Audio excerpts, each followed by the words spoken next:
So I have the grant doctor in the building, as I affectionately call her, Dr. Shandra Williams. She's somebody that has been on both sides of this thing. I know she's going to explain it. I'm not going to take none of her fire. Please give it up for Dr. Shandra Williams, the grant doctor.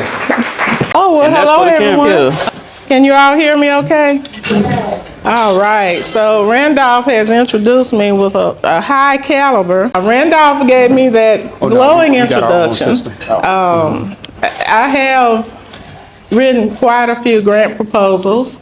Most of them have been in higher education, nonprofit, schools. Very few have been for-profit, but I have worked in for-profit. But I'll be honest with you and say that the landscape has changed dramatically. And even my presentation today, when I first agreed to speak, was leaning in one direction, but since then I've sort of made some changes to it. And along the way I'll explain why, but one reason is because I've had a lot of calls from former clients from way back, it's 20 years ago, with respect to a lot of questions.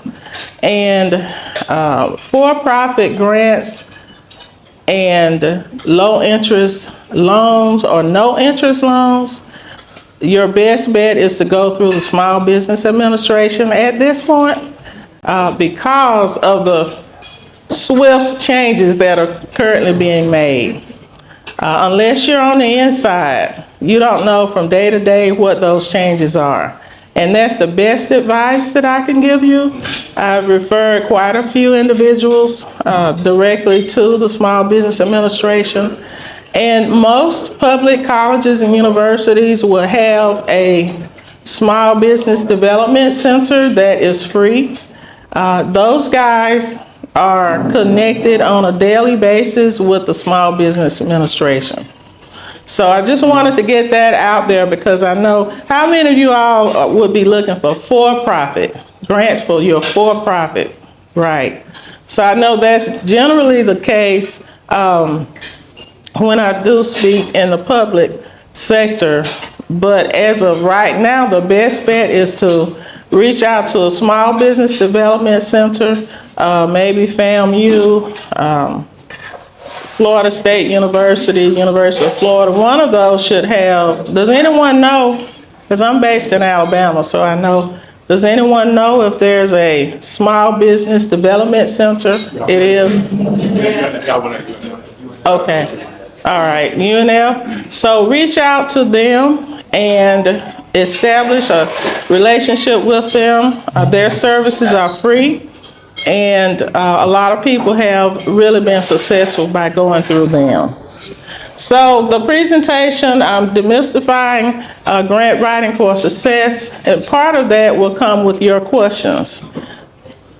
We are going to try to understand the essential connections within a proposal. And I only have one of those slides because most of the questions that I receive now has to do with the current landscape of grants management. Okay, so here are the 4 areas that I'll briefly cover. And along the way, if you have any questions about any of those, we'll answer those on the back end. And I'm going to give a lot of time for questions. So key connections in a proposal, the current state of affairs in grants management, the most in-demand grant management consulting requests. That's something that I just added to presentations because, of the nature of questions and demands or requests that I receive. And then finally, I have a link to a LinkedIn article on the resilience of grant writers. Now, I add that because how many of you all have written a grant proposal, a lot of them? And how many of you all have you may have not been funded one or more times. And you got a little, and that's to include myself. Early on in my career, I was writing grant proposals, I was working in the university sector, and there were quite a few that were not funded. One of the things that I did, I kept writing, and I kept attending workshops, and I kept looking on the internet to see what free services were out there. And then in 1996, I'm telling y'all how old I am, I started as a federal grant reviewer. And this is something that you may want to look into. If you want to learn what not to do in a grant proposal, then become a federal or state or an agency grant reviewer. Now, back then, we were paid heavily. We were flown out to Washington, D.C. most of the time. And then maybe 10 years after that, they started doing Zoom, sessions over Zoom. But they're very strict. You read about 10 to 12 proposals within a week's time. It's a lot of reading, but it was extremely helpful for me. And after a while, I think maybe around 2008, I started, everything I was writing was funded. So I said, well, maybe I'm a professional now. And I was able to get funding for my nonprofit for 4 or 5 different school districts, $600,000 or more. And along the way, I should have told you some of the agencies I reviewed for. Of course, Department of Education, Department of Health and Human Services, Department of Energy, and some other ones. But the one that caught me by surprise was the Department of Treasury. And I thought, this is a setup. They're trying to trap me. But I went ahead and submitted, that was a request directly to me, and I did respond affirmatively, and I did review for Department of Treasury. I didn't even know that existed, that grants existed through them. But at any rate, I added the last piece because I work with a lot of young people and new grant writers who, after they have not been successful for a while, they sort of get weary and want to give up. They get discouraged. So I wanted to address that, and I'll have a QR code at the end so that you can see that.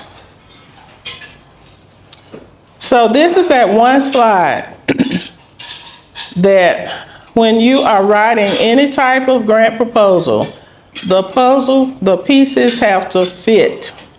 They have to flow, they have to make sense, so that everything is going to, once you get to the evaluation component, the last section, everything just simply has to show that you have a strong performance-based document.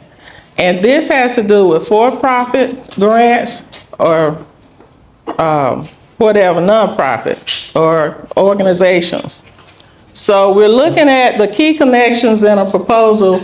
Basically includes your needs section, your objective, your plan, your evaluation, and there may be some other ones depending on the agency request for a proposal. But you want to, again, make sure that those are linked.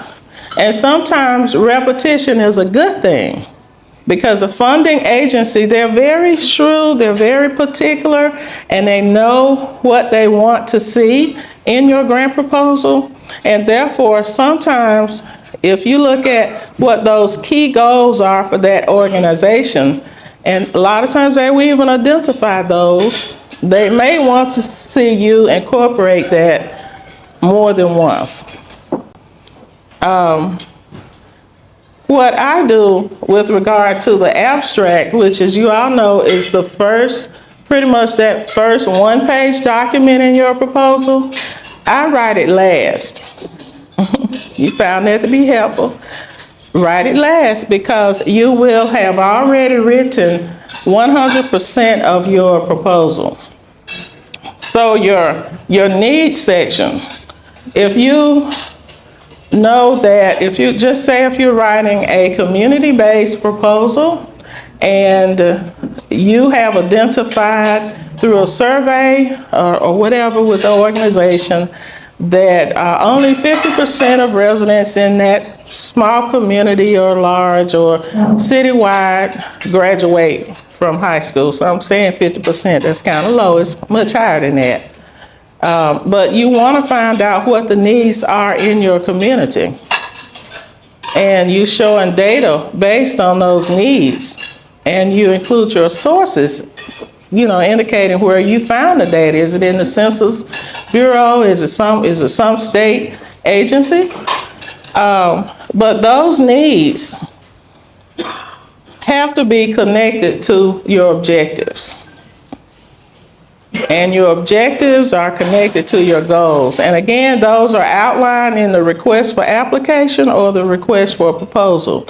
But I know most of you all know this, but I want to reiterate how important it is for those to be linked, because as a grant reviewer, I've seen where people say, apparently to themselves, oh, we need to do this for the community, we need to do that, and there's no data to back it up. There's no sources to show how relevant that is, regardless of the fact that I know in my small rural community that there's a high percentage of people with diabetes, high blood pressure, the health disparities that are all in the wrong direction. I know that because I know a lot of the people.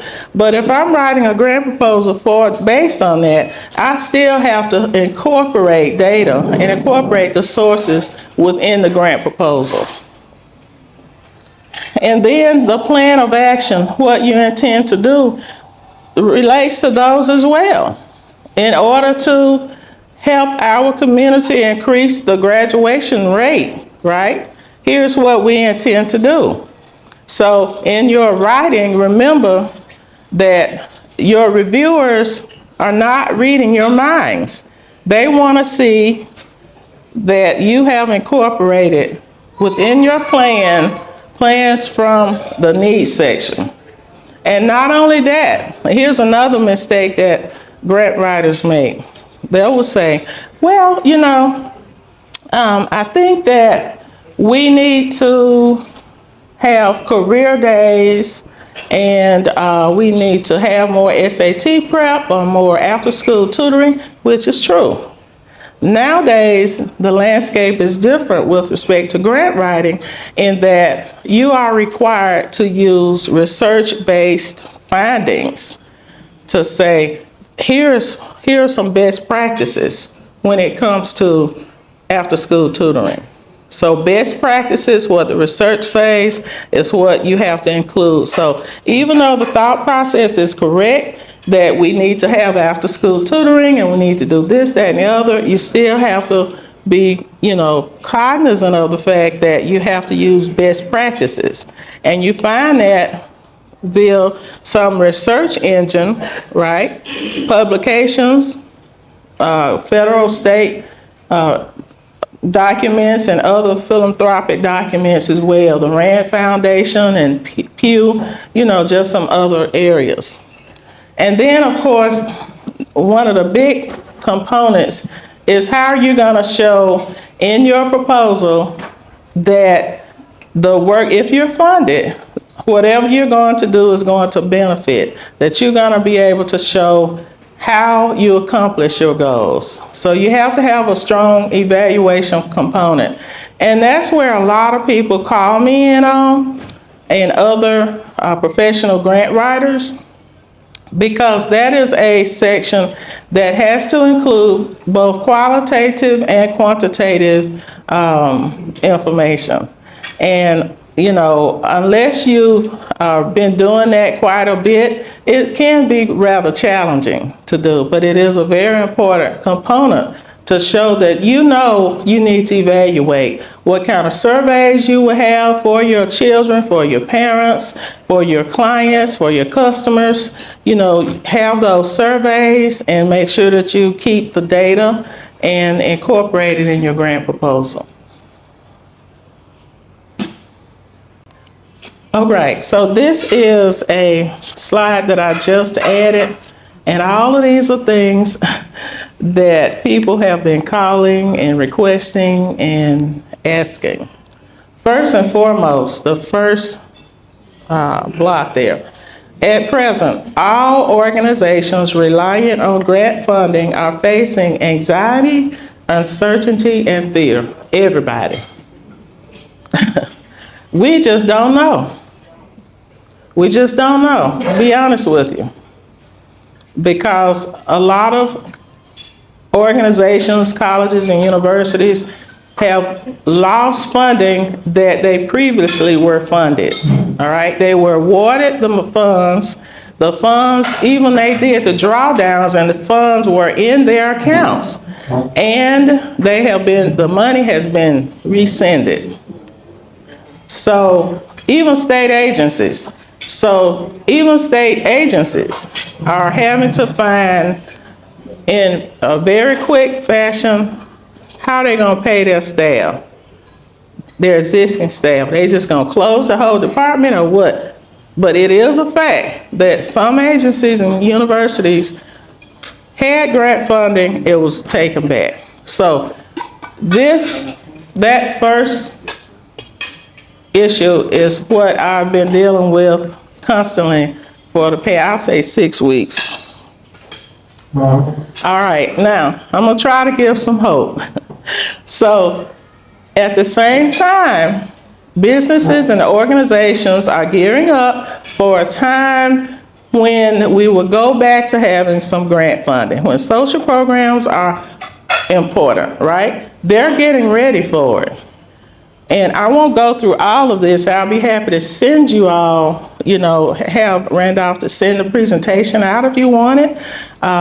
But even a client that I had 20 years ago at a university in Texas who had just started her career as a coordinator of a program, and I went out, did some training with them. She's now dean at the university and an excellent writer. She's doing great. She called me. I said, I haven't heard from you in 20 years. They are afraid, right? But what they are doing is placing significant emphasis on grants. They want more professional development because, as you all know, a lot of people are losing their jobs, but also a lot of younger people are doing very well on social media. My nephew and niece, color me Courtney, color me Paris, and now they got a baby, color me baby, killing it on social media, so much so that they paid off the house in Palm Springs and the condo or whatever in Manhattan. And she was on Kelly Clarkson yesterday. How do they do this? I know what they're doing, I just can't do it. I see what they're doing, right? So a lot of younger people are taking advantage of the social media, ways to make money on social media. And the unfortunate thing is there's a high turnaround for employees in a lot of organizations. So what happens is that some of the stronger grant writers are leaving to take management positions or positions someplace else. So there's a high turnover rate. I think I mentioned that. AI is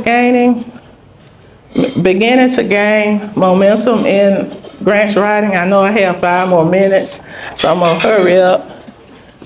But there's going to be some announcements made from the administration about some changes. So people in the grants world are not sure whether or not those are going to be challenging or good changes. But just know this, even a law firm that I worked with thought they could just use AI to write some grant proposals. It's not that simple. It's easy if you can't get your thoughts together to put in a question in there and get some feedback, but always rewrite it. All right, so the 2024 CR 200 regulations, if you aren't familiar with those, that's a federal regulation and it's updated, but it has to do with how you're going to spend these folks' money, how you're going to comply with it, and so forth and so on. This QR code hopefully will go to that article on the resilience of grant writers. But Randolph, how do I click that most in-demand grant management consulting request? Because that is, okay. It says it can't open specific file. Okay, it's on the flash. But anyway, if you all want that, that's a document that I developed because I would have calls from clients, potential clients.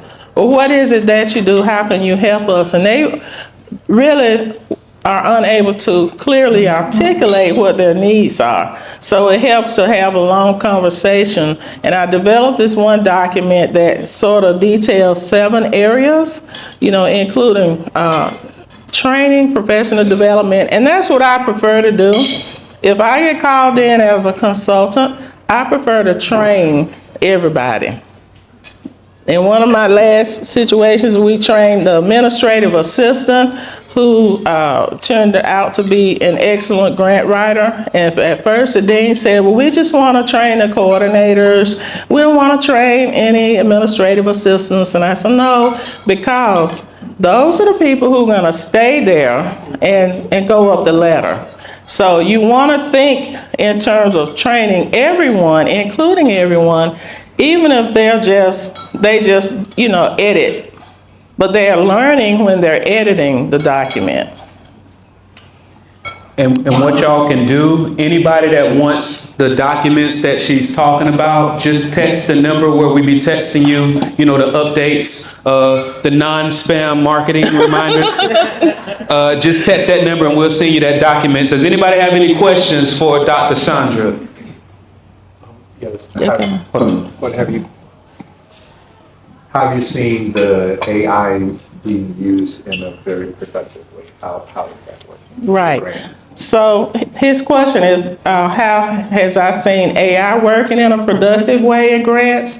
So last April, I was invited to work with a firm, and it was on a Department of Energy grant, and it was a $20 million grant. So we did 2 of them. And I'm gonna be honest with you, they just kind of left me hanging. I mean, we was a team, but then you ever been in school and you have a group assignment and it's like people back out and you end up doing it. And I was like, this is not fair. I never written that particular proposal before. Now they were funded. They were both funded. So going back to how AI was used, by the end of August, early September, I was burnt out. I was just burnt out, y'all. So I was like, I gotta try this AI thing. And I would type in some of those questions, whatever the heading was, just to see where they were coming from, the thought process, and it helped significantly. But I knew once I got that paragraph that I needed to go back and rewrite that paragraph. Read it. I kept reading and reading until I got it.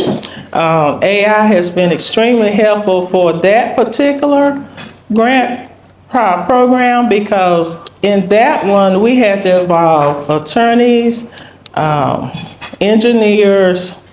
I don't know anything about the engineering world, but I had to rewrite what they told me. Not only that, but just a lot of machinery, just air conditioning, equipment, lighting, just, totally remodel this one organization. We had to go back and look at what the city and state guidelines were for that particular project, and I used AI to look all of that up, because that was, I'm an educator. It's pretty accurate. It was pretty accurate. I used my skills to, my background knowledge to put the whole proposal together in a way that it flowed. Okay.